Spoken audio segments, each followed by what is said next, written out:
Comment attirer la bonne personne en amour? Aujourd'hui, j'ai une invitée de marque, Stéphanie. Comment vas-tu? Salut. Eh ben écoute, ça va super bien. J'espère que toi aussi. Et toi aussi. Comment tu vas? Je vais très bien, merci. Ça me fait très plaisir de t'avoir sur la chaîne YouTube euh, parce que c'est une question qui revient très souvent dans l'espace commentaire et dans les personnes qui me suivent. Comment attirer la bonne personne? Donc, je suis très content que tu viennes pour parler de ce sujet-là et nous partager aussi quelques conseils pour réussir à atteindre ce résultat. J'ai une première question à te poser. Quelle petite fille étais-tu? Ah, quelle petite fille j'étais?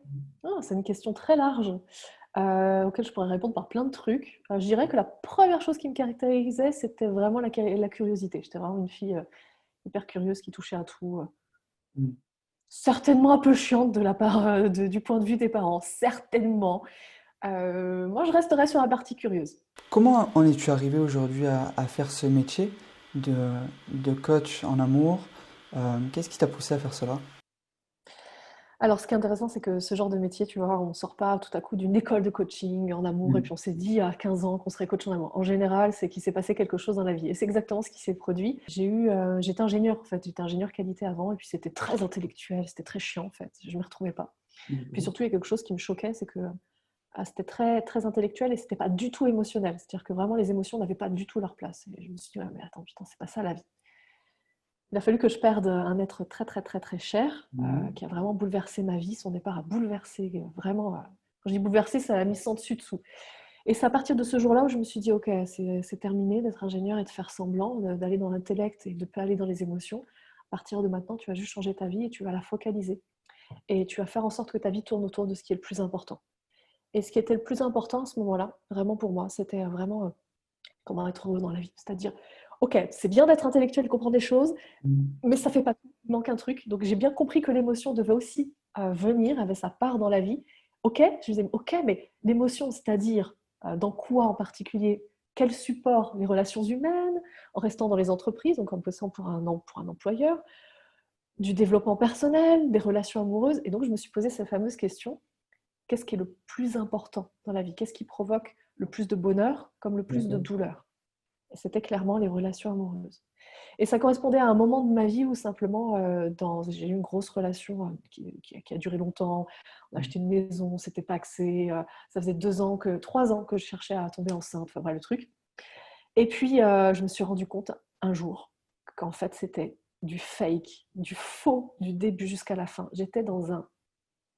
Je m'étais construit un truc qui n'était pas du tout ce que je voulais, dans lequel j'étais pas du tout heureuse.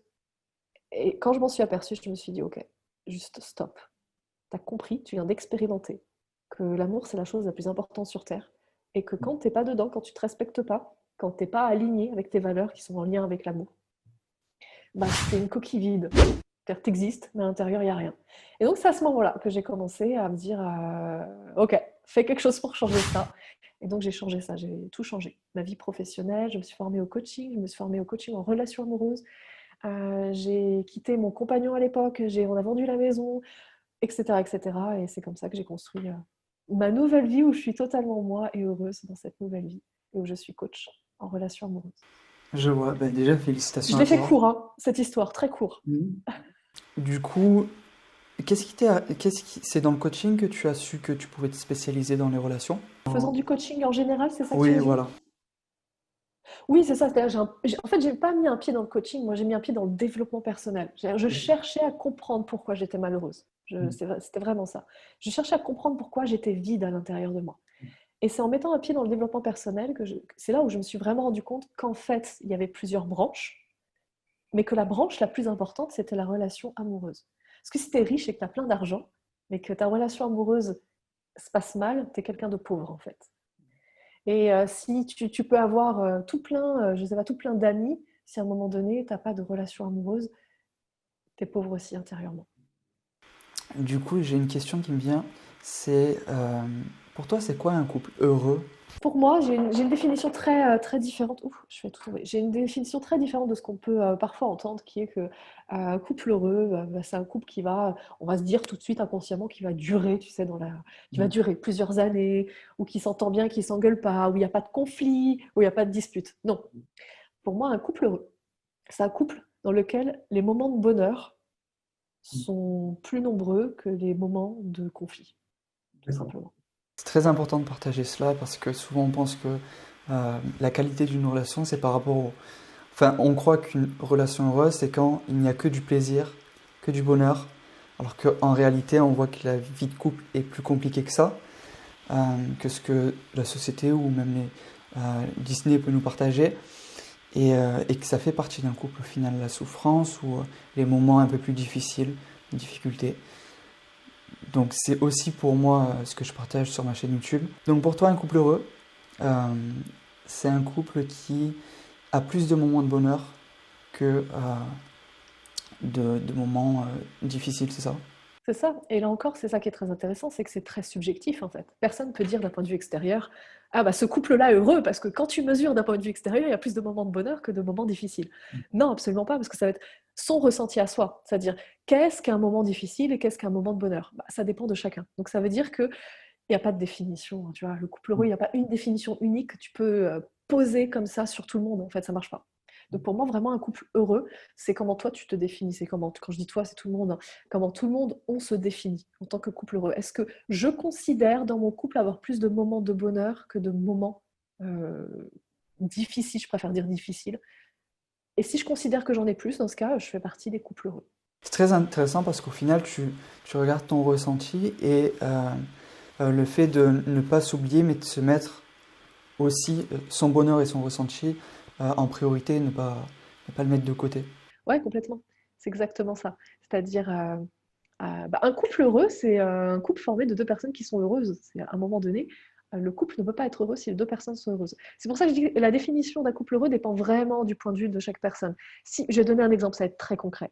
Si par exemple, j'ai fait aucun travail sur moi, je suis vraiment une personne hyper triste au fond de moi, puis à chaque fois qu'il y a quelque chose de beau dans la vie, je dis oh là là, oui mais non. Par exemple, il y a un arc-en-ciel et c'est magnifique.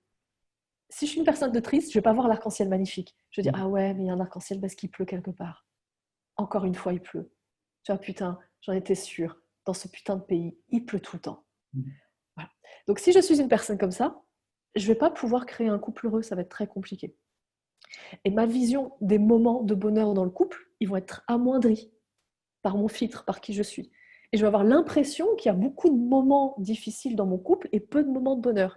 Et pour l'autre, si mon partenaire, par contre, a fait son travail sur lui, ce que j'appelle a fait son job, si mon partenaire, par exemple, n'est pas dépendant affectif, ce genre de choses, et bien avec lui-même, lui, il va avoir une autre perception du même couple. Ce sera exactement le même couple, il va avoir une autre perception. Le nombre de moments de bonheur, selon lui, seront plus importants que le nombre de moments difficiles. Ce qui veut dire qu'un couple heureux, tu vois, je ne peux pas le voir d'un point de vue extérieur en disant ce couple est heureux. C'est vraiment moi dans mon couple, comment je le vois, et mon partenaire dans notre couple, comment il le voit ou elle le voit. Donc, il y a vraiment pour moi une subtilité vraiment là-dessus.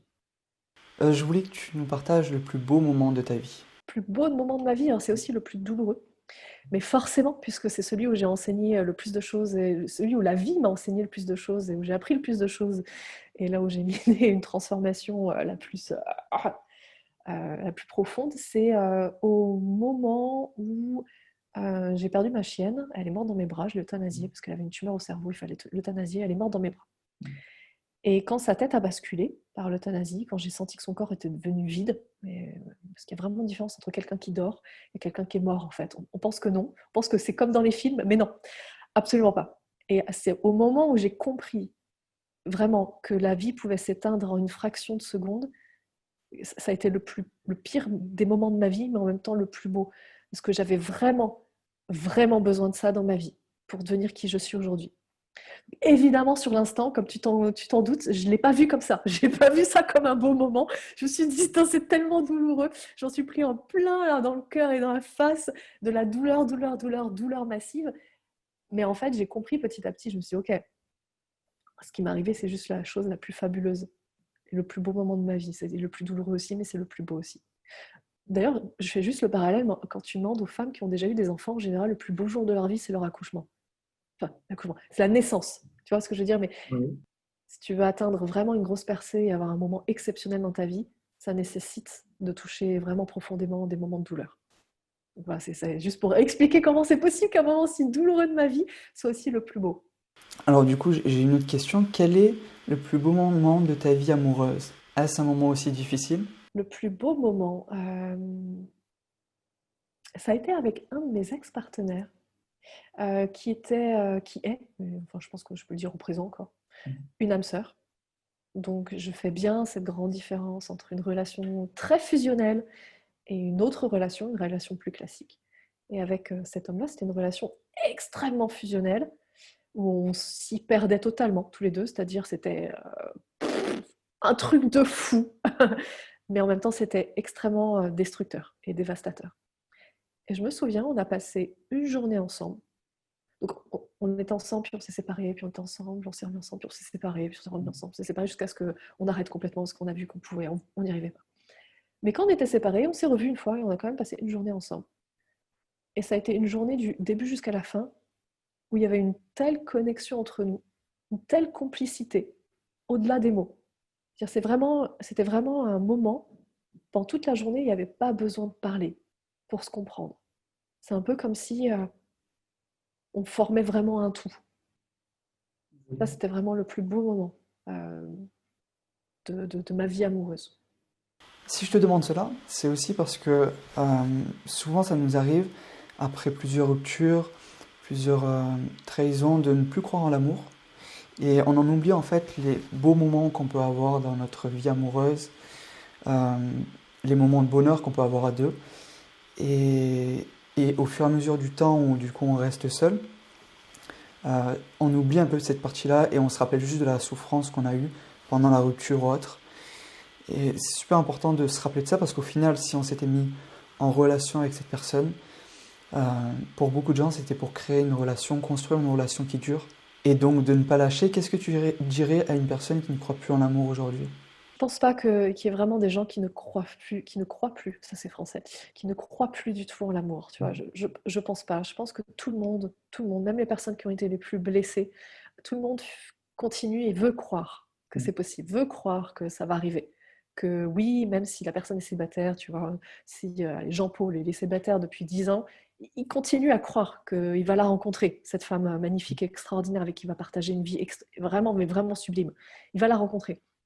C'est juste qu'à un moment donné, la première chose, c'est vraiment comprendre en fait le fonctionnement, comprendre comment c'est possible de vouloir être en relation et pourtant de ne pas s'autoriser à être en relation. Donc vraiment, ce que j'ai envie de dire, c'est vraiment ça. Comprendre que c'est juste le système nerveux. Le système nerveux, c'est une partie de l'inconscient. Quand on vit une douleur massive, comme par exemple une rupture, qui est une douleur massive, c'est normal et c'est humain que notre cerveau, notre inconscient, notre système nerveux, il enregistre ça. Et en fait, qu'est-ce qui va se passer à chaque fois qu'on va être dans une situation où éventuellement on pourrait revivre cette rupture, donc ça veut dire se remettre en couple. Oui. Il y a le système nerveux qui bloque et qui fait oh, alarme, alarme, alarme, non, surtout ne t'engage pas là-dedans, tu risquerais de souffrir. Le problème, c'est que ce système nerveux, c'est bien, mais pour survivre, pas pour vivre, ce qui est complètement différent. Ce qui veut dire que c'est une bonne stratégie de l'évolution humaine que d'avoir mis en place ce truc-là, cette espèce d'alarme qui dit non, surtout fais pas ça, va pas là-dedans, tu risques de souffrir. C'est très bien, ça nous permet de survivre et de pas mourir. Mais à un moment donné, on est aussi des humains. C'est-à-dire qu'on a cette capacité de prendre conscience de nous-mêmes, ce qui n'est pas tous les mammifères, de prendre conscience de nous-mêmes, de prendre conscience de nos propres schémas et de pouvoir les dépasser. Donc ce que j'ai envie de leur dire, c'est vraiment ça. C'est la première chose, c'est vraiment la prise de conscience. Prise de conscience que, ouais, tu sais quoi, la douleur fait partie de la vie. Et la douleur, ça fait partie aussi de l'amour. L'amour sans risque, ça n'a aucun sens. C'est beau ce que tu nous partages. Mais je pense aussi que c'est réel et que c'est plus proche de la réalité que ce qu'on pense souvent. J'aimerais maintenant que tu nous partages 3 conseils qui pourraient aider les personnes à attirer la bonne personne en amour. Alors, je vais chercher à faire le plus concis possible. Si jamais je fais un peu trop long, tu me le dis, d'accord, Michael? Pas de souci. Donc, parce que moi, je pourrais en parler pendant des heures et des heures. Donc, le plus concis possible. La première chose vraiment qui est pour moi la plus importante, et c'est pour ça que je commence par ça, c'est cette fameuse phrase que je dis tout le temps, tu attires ce que tu vibres. Tu attires à toi ce que tu vibres. Ce que je veux dire par là, c'est qu'à un moment donné, le meilleur conseil que je puisse donner, c'est si tu attires à toi ce que tu vibres, Ça veut dire que si tu vibres quelque chose de pas terrible, tu vas attirer quelque chose de pas terrible. Et que si tu attires déjà quelque chose de pas terrible, c'est que tu vibres pas terrible. Mm. Par exemple, si, alors je prends toujours l'exemple extrême, par exemple, si tu restes le cul posé sur ton canapé du matin jusqu'au soir à bouffer des chips, à boire de la bière et à critiquer et juger tous les joueurs du match que tu regardes en longueur de journée, c'est impossible, impossible d'attirer une femme attentionnée, douce, tendre et présente. Ouais. Impossible. Donc ce que je veux dire par là, c'est que le premier conseil, c'est vraiment d'être la bonne personne pour soi-même. D'être, alors je vais le faire, mais je vais le dire, mais de façon un peu plus compliquée. D'être la bonne personne pour la personne qu'on considère être la bonne personne. C'est-à-dire, D'accord. la personne qu'on veut attirer dans sa vie, elle a des standards aussi. Elle se dit, moi je sortirai pas avec ce type de... Si c'est un homme, bref, peu importe. Je sortirai pas avec ce type d'homme ou je sortirai pas avec ce type de femme. Ok, donc elle sortirait, la personne en face sortirait avec un type d'homme ou un type de femme. Comment? Et donc, notre rôle à nous, à tous, c'est de devenir cette personne-là. Donc, si je dois résumer, d'être la bonne personne pour soi-même.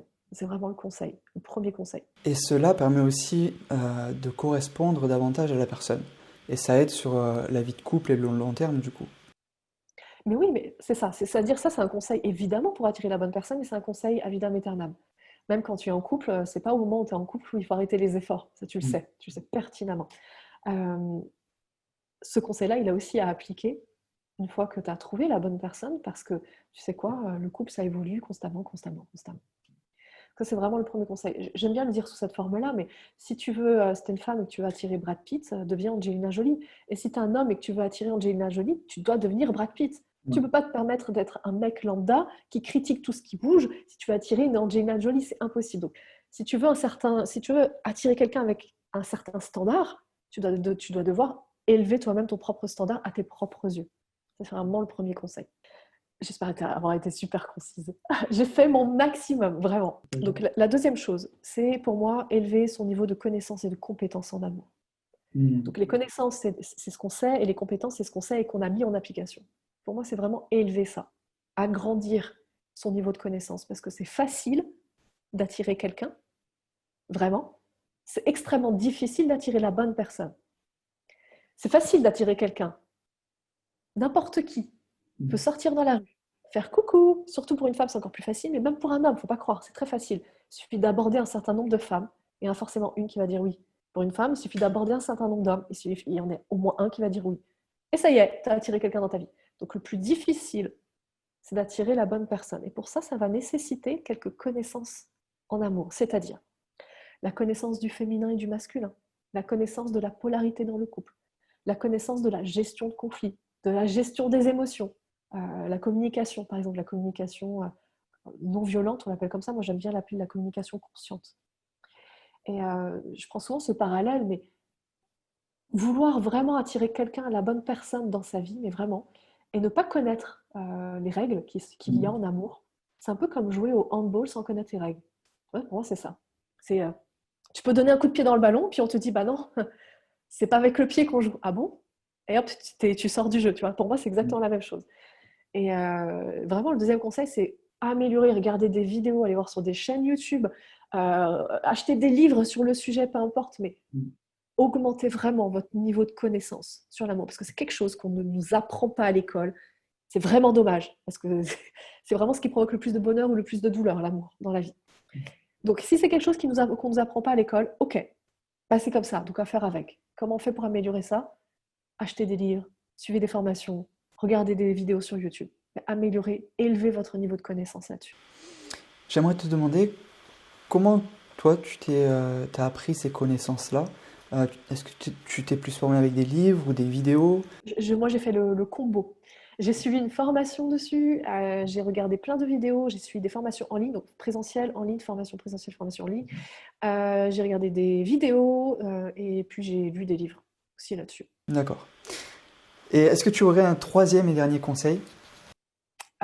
Pour ceux qui nous écoutent là, est-ce que vous suivez est-ce que vous connaissez déjà le fameux truc fuis-moi, je te suis, suis-moi, je te fuis, qui est une loi naturelle. C'est-à-dire, le plus vous allez vous accrocher à quelqu'un, le plus il va s'enfuir. Le plus vous allez vous écarter de la personne, et le plus ça lui donne l'opportunité de s'approcher de vous. D'ailleurs, au passage, c'est un peu comme, c'est marrant, j'aime bien parler de ça, c'est un petit peu comme dans les forêts au Canada, avec marqué les gros panneaux là, attention ours, ne surtout pas courir. Mm. Pourquoi? Qu'est-ce qui se passe? Parce que ça devient une logique imparable. Vous vous enfuyez, l'ours vous suit. Ben là, c'est dans la vie, c'est exactement la même chose. Si vous partez, si vous enfuyez, si vous avez une sorte de lâcher prise, de un peu je m'en foutiste, un peu ok, je ne suis pas attachée au résultat. Il pourrait se passer ce qui se passe. J'aime bien la personne, je lui dis que je l'apprécie, mais après, la personne est libre d'en faire ce qu'elle veut. C'est tellement plus attirant et tellement plus sexy que quelqu'un qui va chercher à s'accrocher absolument à la personne en disant « Si, c'est toi que je veux, s'il te plaît, sors avec moi parce que je me sens tellement pas bien dans ma vie avec moi toute seule. J'ai tellement besoin de quelqu'un pour remplir ma vie. » Voilà, donc voilà le message en fait. C'est le message qui est envoyé quand vous n'êtes pas dans ce lâcher-prise total et quand vous ne respectez pas la fameuse loi, la fameuse règle « Suis-moi, je te fuis, fuis-moi, je te suis ». Donc vraiment, ce troisième conseil, c'est vraiment soyez détachés du résultat. Le plus vous allez être détaché du résultat, le plus vous allez avoir de résultats. C'est un petit peu ce qui se passe. Je suis sûre que vous avez des potes en plus comme ça. C'est un petit peu, toi aussi de ton côté, je suis sûre que tu as des potes qui sont comme ça, Michael. Des gens qui, ça fait je ne sais pas combien de temps qu'ils sont célibataires et puis ils veulent vraiment trouver quelqu'un. Tu sais. Oui, je veux, ça fait 10 ans, allez, ça fait 3 ans que je cherche quelqu'un. Bah, tu ne l'as pas trouvé parce que tu le cherches. Et c'est ça le problème. C'était tellement focalisé sur le résultat que du coup, ça fait fuir. Donc, c'est vraiment ça. Le troisième conseil, c'est lâcher prise. Ça amène aussi à des comportements qui sont pas du tout attirants et séduisants au final. Exactement. C'est exactement ça. C'est je m'accroche à toi parce que je suis tellement pas bien dans ma vie avec moi-même que s'il te plaît, rends-moi heureux. Donc ça fait fuir. Hein. Quand quelqu'un est en face de soi et dit...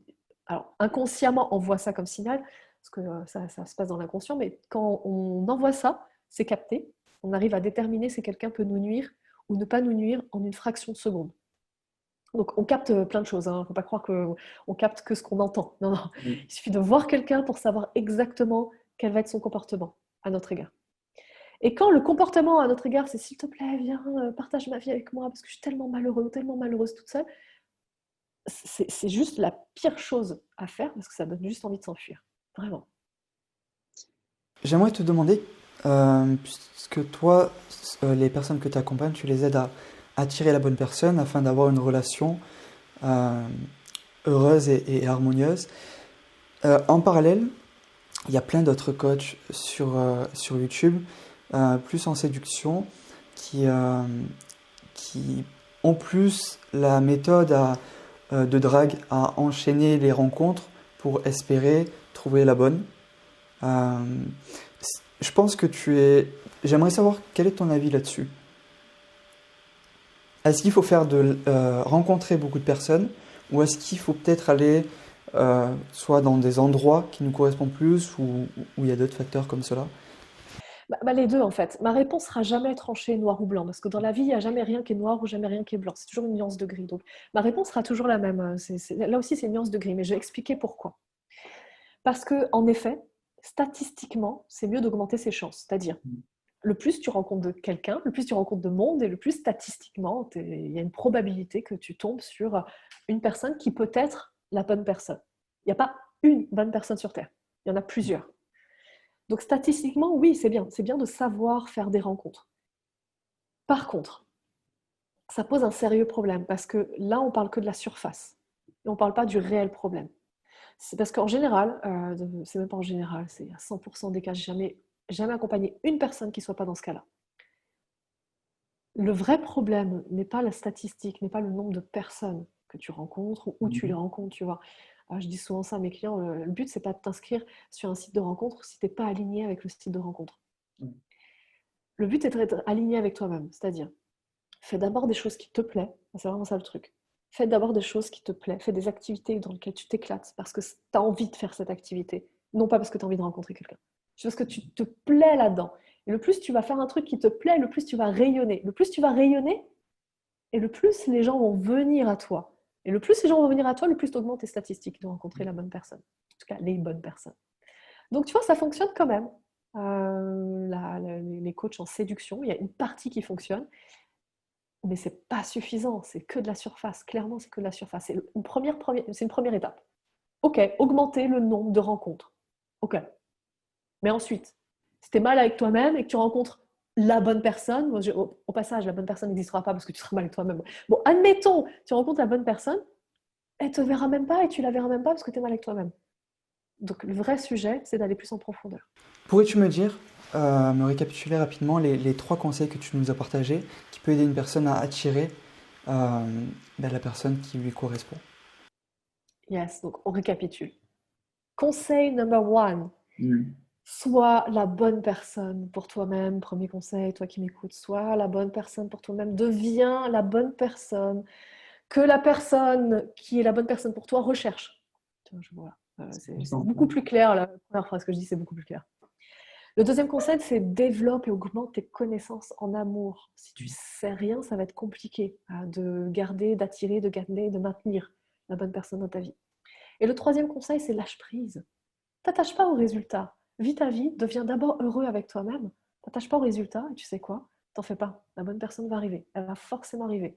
Et le plus tu t'attaches aux résultats, le moins elle est sur le chemin en train d'arriver. Ben écoute, je partage absolument tes conseils euh, et je suis totalement d'accord avec ça.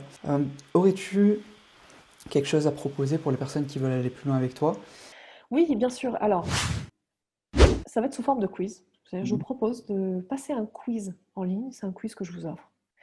L'objectif, c'est de venir mesurer. Donc, il y a plein de questions et de venir mesurer à quel point, ce que j'appelle le taux de readiness, donc à quel point vous êtes prêt aujourd'hui à attirer la bonne personne. Parce que ce que vous avez compris, c'est que tout part de vous. Si vous n'êtes pas bien avec vous-même, vous n'allez pas pouvoir attirer cette bonne personne. Donc, l'objectif, c'est de savoir aujourd'hui où est-ce que vous en êtes avec vous-même. Est-ce que vous êtes vraiment prêt à faire cette fameuse rencontre qui va vraiment bouleverser votre vie amoureuse, ou est-ce que vous n'êtes pas vraiment prêt? Et en fonction des réponses que vous amenez, je vous partage ensuite par mail mes meilleures stratégies amoureuses pour vraiment vous aider en fonction des réponses, de vraiment cibler, ok, qu'est-ce que vous devez développer chez vous? Quelle est la meilleure stratégie à mettre en place pour pouvoir justement vous rendre prêt et attirer cette personne? Et puis, vous savez quoi, vous méritez juste tellement de vivre une relation amoureuse épanouie. Donc, c'est vraiment l'objectif. C'est comprendre, à travers ce quiz, comprendre pourquoi vous ne l'avez pas encore attiré et quelles sont les actions à mettre en place, quelles sont les stratégies à mettre en place pour enfin attirer cette bonne personne. C'était un plaisir. Le lien du quiz est juste dans la description en dessous de cette vidéo. Encore merci pour être intervenu sur la chaîne. Et je te dis à très bientôt, Stéphanie. Merci, ciao Michael.